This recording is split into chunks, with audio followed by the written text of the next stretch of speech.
Hey, advanced kids, this would be Friday, May 3rd. We're going to get through, hopefully, the end of chapter 1. We're trying to record 4th period. Fingers crossed things go well. I'm looking forward to how it goes with you guys, and we're going to get to the fun parts. Let's see, from there, you get to have your own copy of the book. If you're a dead kid at home and you don't have a copy of the book, you can either go on my website, and there is an ebook version on there. Just scroll down and go tappy tappy. Or if you are wanting your actual paper copy of the book this weekend, have your parents contact me, and I'll try to find a way to get it to them because I have a heart. And so I'll see what I can do to help you out. That's surprising. And you can donate things, tie game, homework. On the homework, I've made changes to option 4, and if you turn it in late. As long as you're not turning it in late and you choose option 1, 2, or 3, there's no changes to you. It's just for those other special kids. And then we did sell cookies, but if you're at home, you can't get my cookies. You can just go into your own cabinet and take your cookies, and they're free. This should make life a little bit easier on you. Then back to here. A quick recap of what we had from the part 1. I apologize for being as long as it was. My goal was to aim a bit shorter, but It was terrible. It was so And I totally forgot about it, so then I had to watch it at like 10 o'clock. I even sent out a reminder to try and 10 help. o'clock. I was like, until 12 doing other homework. I need to do it. Yeah, he did. 4th He period, sent one. down Tigers. No. So once again, I apologize for the length. That's part of the issue is we tend to babble in here, which eats up my time to get stuff done. So then it becomes things we have to do at home. Weird He how that says as they happens. babble, trying to eat up his time. So as a quick look into it, we finished out the intro, got into the actual Princess Bride. Who is our main character in the Princess Bride? Buttercup. What do we know about Buttercup? She cute or whatever. She huge? She's cute. She's cute or whatever. Cute. That makes sure. The fact that she is supposed to be one of the hottest people out there. How do the other people in town react to her? They stare at her. They're creepy, dog. And that was a scene I would have liked to have read with you. The creepy scene with the guys like sit out there like, and they watch her go by. I get it. Right. And let's see who we got to. Who else is on the farm aside from her? Farm boy. And her parents, probably. And then also, her parents are there. Ooh, what kind of relationship do her parents have? They're angry. They fight a lot. They do fight each other all the time, which of course we'll get to more of the fighting here in a moment. And then we got to Creepy Guy, and from Creepy Guy, we got the who shows up at the farm to come and be all creepy? Oh, the one guy, the person with the count. The Count. Yeah, that's and that's what when I the Count showed up. Now he had an excuse. What was his excuse for being cows. there? For the cows. That's not a good excuse, It though. was not. And why was he actually there? Because he wanted to stare at her. To stare at her because he's creepy. Who does he bring with him? His His wife, because if you're going to creep and stare at a girl, you bring your wife with you. Obviously. And that's when they had the odd part where he's busy staring and drooling at her when all of a sudden Farm Boy shows up. And she'd be like, whoa. That's when the Countess is like, my god. And she sees him and he's like, he's all ripply with Okay, his neither muscles. of them are cute in the movie, just FYI. I know, right? They're like ugly. I mean, they're not ugly, but they're not cute. Sorry. It's okay. Just reminding me of certain issues. And so that's when you have then she goes, hey, can you go show me? Realize again, she's not an idiot. She just wants to see him be all hunky with his shirt off. She's like, go show me the cow thing and you're going to be all like Ripley. And so she goes to follow him while he goes to do the cows. And that's when Buttercup then follows because she's like, it's getting kind of weird in here. And then as soon as she leaves, the Count's like, I'm going where the hot chick goes. So then the Count follows her, and the parents go, this is weird. So we're going to go also. And so you get a whole long train of people all going to follow and watch as he goes and feeds the cows. Before we get to page 54, I think it's on 45, because I talked about it in the reading thing. On page 46, that's where you get the italic scene, just because this is the only part he breaks into chapter 1. But in chapters 2, 3, 4, 5, he breaks in a lot. So I'm just making sure you're familiar with what it looks like when you see it. So that italics is going to be the actual Goldman breaking in and explaining the parts he cuts out. Now we get to jump forward to 54. And we get to the fun stuff. Ooh, the fun. For those of you at home, I don't know where it is on the ebook, but if you want to follow along and you're using the ebook, you can hit like the little find thing and you're going to find where it says was so special, and it'll jump to this part in the book. I couldn't see what he did. That was so special, Buttercup's father said. He just fed them. This was after dinner now, and the family was alone again. They must like him personally. I had a cat once that only bloomed when I fed him. Maybe it's the same kind of thing. Buttercup's mother scraped the stew leavings into a bowl. Here, she said to her daughter, Wesley's waiting by the back door. Take him his dinner. Buttercup carried the bowl, opened the back door. Take it, she said. He nodded, accepted, started off to his tree stump to eat. I didn't excuse you, farm boy, Buttercup began. He stopped, turned back to her. I don't like what you're doing with Horse. What you're not doing with Horse is more to the point. I want him cleaned tonight. I want his hoofs varnished tonight. I want his tail plaited and his ears massaged this very evening. I want his stables spotless now. I want him glistening. And if it takes you all night, it takes you all night. As you wish. She slammed the door and let him eat in darkness. I thought Horace had been looking very well, actually, his father said. Buttercup said nothing. You yourself said so yesterday, her mother reminded her. I must be overtired, Buttercup managed. The excitement and all. Oh, rest then, her mother cautioned. Terrible things can happen when you're overtired.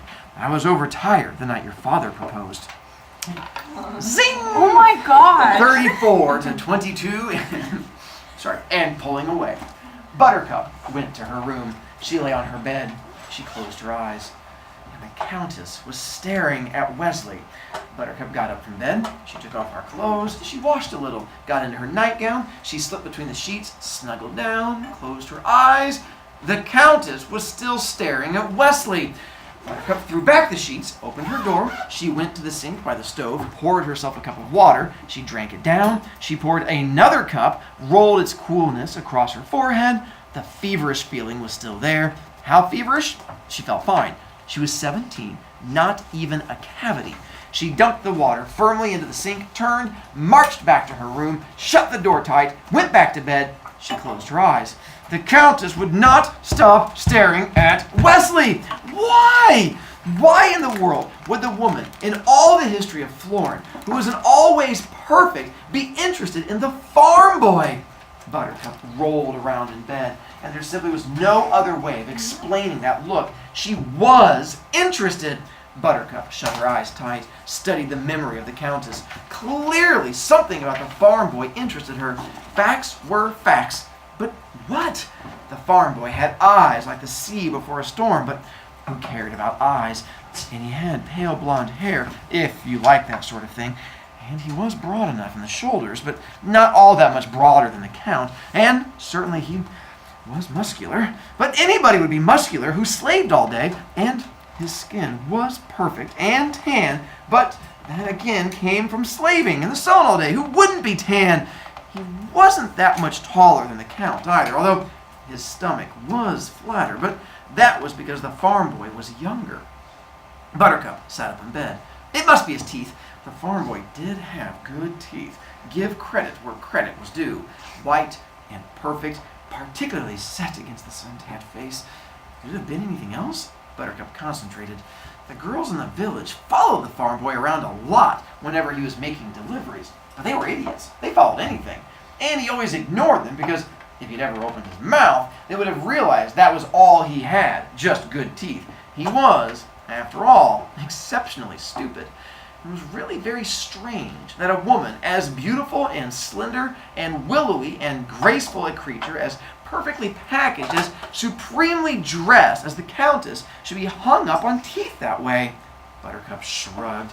People were surprisingly complicated. But now she had it all diagnosed, deduced, cleared. She closed her eyes, snuggled down, and got all nice and comfortable. And people don't look at other people the way the Countess looked at the farm boy because of their teeth. Oh, Buttercup gasped. Oh dear. Now the farm boy was staring back at the Countess. Have you figured out what's going on with poor Buttercup? They're getting the lovey-loveys. She's realizing that she kind of likes him because he's kind of punky. Yeah. Now, he was feeding the cows, and his muscles were rippling the way they always did under his tan skin. And Buttercup was standing there watching as the farm boy looked for the first time deep into the Countess's eyes. Buttercup jumped out of bed and began to pace her room. How could he? I mean, it was all right if he looked at her, but he wasn't looking at her. He was looking at her. She's so old, Buttercup muttered, starting to storm a bit now. The Countess would never see 30 again. That was a fact. And her dress looked ridiculous out in the cowshed, and that was fact too. Buttercup fell into her bed and clutched her pillow across her. The dress was ridiculous before it ever got to the cowshed. The Countess looked rotten the minute she left the carriage with her too big painted mouth and her little piggy painted eyes and her powdered skin and flailing and thrashing. Buttercup wept and tossed and paced and wept some more. And there have been 3 great cases of jealousy since David of Galilee was first afflicted with the emotion when he could no longer stand the fact that his neighbor Saul's cactus outshone his own. Originally, jealousy pertained solely to plants, other people's cactus or ginkgos, or later, when there was grass, which is why, even to this day, we say that someone is green with jealousy. Buttercup's case rated a close 4th on the all-time list. It was a very long and very green night. She was outside his hovel before dawn. Inside, she could hear him already awake. She knocked. He appeared, stood in the doorway. Behind him, she could see a tiny candle, open books. He waited. She looked at him, then she looked away. He was too beautiful. "I love you," Buttercup said. "I know this must come as something of a surprise, since all I've ever done is scorn you and degrade you and taunt you, but I've loved you for several hours now, and every second more. I thought an hour ago that I loved you more than any woman has ever loved a man, but a half hour after that, I knew that what I felt before was nothing compared to what I felt then. But 10 minutes after that, I understood that my previous love was a puddle compared to the high seas before a storm." Could she sound any more like a teenager in love? Yeah. Don't worry, it gets worse. "Your eyes are like that." Did you know that? Well, they are. "How many minutes ago was I? 20? Had I brought my feelings up to then? It doesn't matter." Buttercup still could not look at him. The sun was rising behind her now. She could feel the heat on her back. It gave her courage.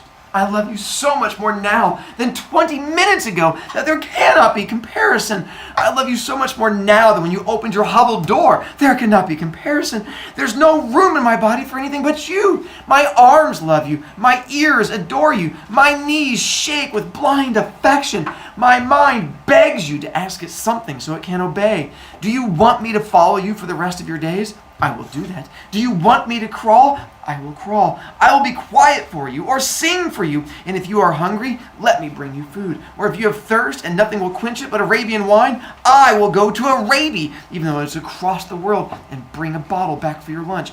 Anything there is that I can do for you, I will do for you. Anything that there is I cannot do, I will learn to do. I know I cannot compete with the Countess in skills or wisdom or appeal. And I saw the way that she looked at you, and I saw the way that you looked at her. Remember, please, she is old and has other interests, while I am 17, and for me there is only you. Dearest Wesley, I've never called you that before, have I? Wesley, Wesley, Wesley, Wesley. Hey, how you doing? Go away. Wesley, darling Wesley, adored Wesley, sweet, perfect Wesley, whisper that I have a chance to win your love. And with that, she dared the bravest thing she'd ever done. She looked right into his eyes. He closed the door in her face without a word. Without a word. One of my favorite parts in the entire book. As she gets on, looks at me, she's like, and just shuts the door. It gets better. Everything all right? Yeah, so I didn't get here during second or third period. I figured that out. I got it fourth period. I didn't tell you wasn't sure if fourth you period. were I sure. think he inferred a little bit. God. Buttercup ran. She whirled and burst away, and the tears came bitterly. She could not see. She stumbled. She slammed into a tree trunk. Fell. Stop making me laugh. Fell. Rose. Ran on. Her shoulder throbbed where the tree trunk hit her. The pain was strong, but not enough to ease her shattered heart. Put your phone on there. I'll charge it for you. Back to her room she fled. Back to her pillow. Safe behind the locked door, she drenched the world with tears. What's up? Okay. Not even one word. He hadn't had the decency for that. Sorry, he could have said. Would it have ruined him to say sorry? Too late, he could have said. Why couldn't he at least have said something? Buttercup thought very hard about that for a moment, and suddenly she had the answer. He didn't talk because the minute he opened his mouth, that was it. Sure, he was handsome, but dumb? The minute he had exercised his tongue, it would have been all over. That's what he would have said. That was the kind of thing Wesley came out with when he was feeling really sharp. Thanks, Buttercup. Buttercup dried her tears, began to smile. She took a deep breath, heaved a sigh. It was all part of growing up. You got these little quick passions. You blinked, and they were gone. You forgave faults, found perfection, fell madly. Then the next day, the sun came up, and it was over. Chalk it up to experience, old girl. Get on with the morning. Buttercup stood, made her bed, changed her clothes, combed her hair, smiled, and burst out again in a fit of weeping, because there was a limit just how much you could lie to yourself. Wesley wasn't stupid. What's up? Yeah, go ahead, I don't want to go to class. Yes, I know, but I have to read, and you have to go. And Oh, she could pretend he was. She could laugh about his difficulties with the language. She could chide. Don't forget to stop by Bowen and get your review thing. Bowen has difficulties with the language. She could chide herself for her silly infatuation with a dullard. The truth was simply this. He had a head on his shoulders with a brain inside every bit as good as his teeth. There was a reason he hadn't spoken, and it had nothing to do with gray cells working. He hadn't spoken because really, there was nothing for him to say. He didn't love her back, and that was that. The tears that kept Buttercup company the remainder of the day were not at all like those that had blinded her into the tree trunk.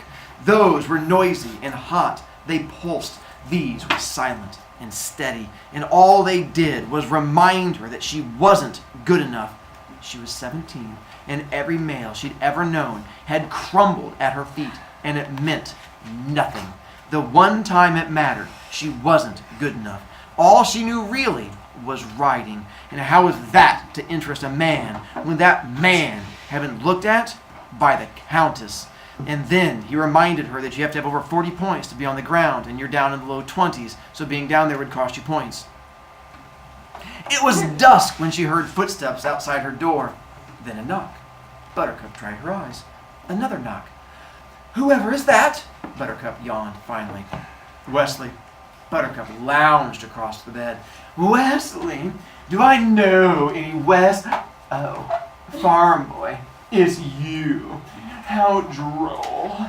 She went to her door, unlocked it, and then said in her fanciest tone, I'm ever so glad you stopped by.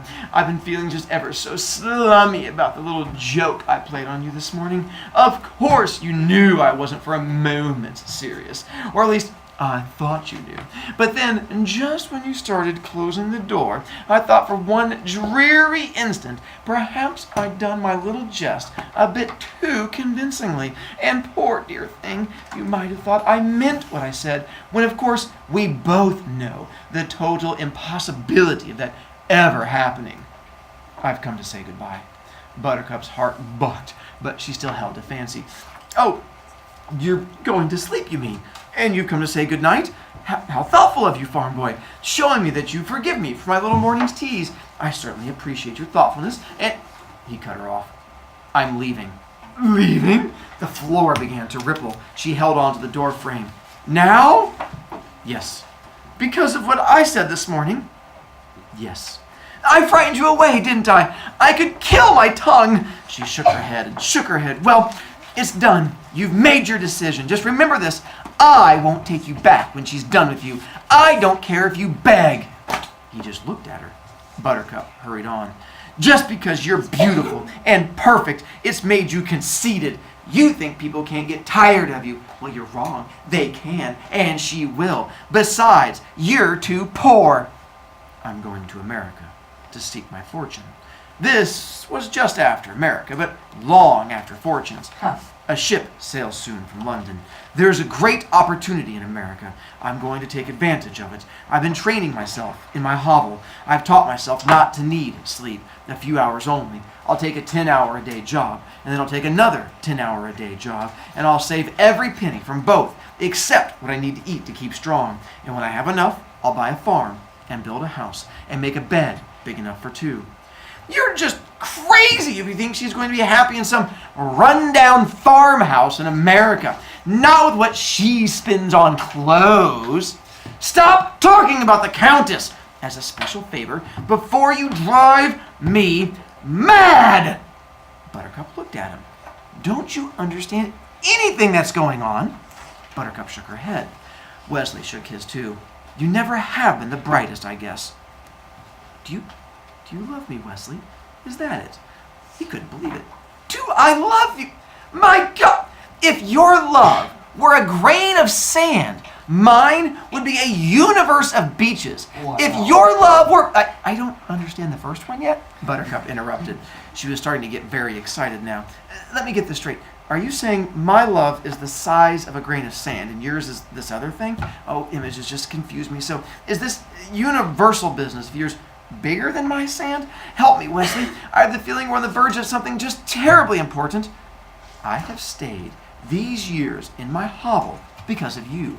I have taught myself languages because of you. I have made my body strong because I thought you might be pleased by a strong body. I have lived my life with only the prayer that some sudden dawn you might glance in my direction. I have not known a moment in years when the sight of you did not send my heart careening against my ribcage. I have not known a night when your visage did not accompany me to sleep. There has not been a morning when you did not flutter behind my waking eyelids. Is any of this getting through to you, Buttercup? Do you want me to go on for a while? Never stop. There has not been... If you're teasing me, Wesley, I'm just going to kill you. How can you even dream I might be teasing? Well, you haven't once said that you loved me. That's all you need? Easy. I love you. Okay? Wait, do you want it louder? I love you. Spell it out, should I? I-L-O-V-E-Y-O-U. Do you want it backwards? You love I. You're teasing now, aren't you? A little, maybe. I've been saying it so long to you, you just wouldn't listen. Every time you said, farm boy, do this, you thought I was answering, as you wish. But that's only because you were hearing wrong. I love you is what it was. But you never heard, and you never heard. I hear you now, and I promise you this, I will never love anyone else, only Wesley, till I die. He nodded, took a step away. I'll send for you soon. Believe me. Would my Wesley ever lie? He took another step. I'm late. I must go. I hate it, but I must. The ship sails soon, and London is far. I understand. He reached out with his right hand. Buttercup found it very hard to breathe. Goodbye. She managed to raise her right hand to his. They shook. Sorry, so after all that love, they reach out hands, they just shake hands. It's adorable. They shook. Goodbye, he said again. She made a little nod. He took a third step, not turning. She watched him. He turned, and the words ripped out of her. Without one kiss! And they fell into each other's arms. There have been 5 great kisses since 1642 BC, when Saul and Delilah Corn's inadvertent discovery swept across Western civilization. Before then, couples hooked thumbs. And the... What? Sorry. It was a thing. Like this? I think he just makes stuff up randomly. Like, Who would do such a thing? And the precise rating of kisses is a terribly difficult thing, often leading to great controversy, because although everyone agrees with the formula of affection times purity times intensity times duration, no one has ever been completely satisfied with how much weight each element should receive. But on any system, there are 5 that everyone agrees deserve full marks. Well, this one left them all behind. The first morning after Wesley's departure, Buttercup thought she was entitled to do nothing more than sit around moping and feeling sorry for herself. After all, the love of her life had fled.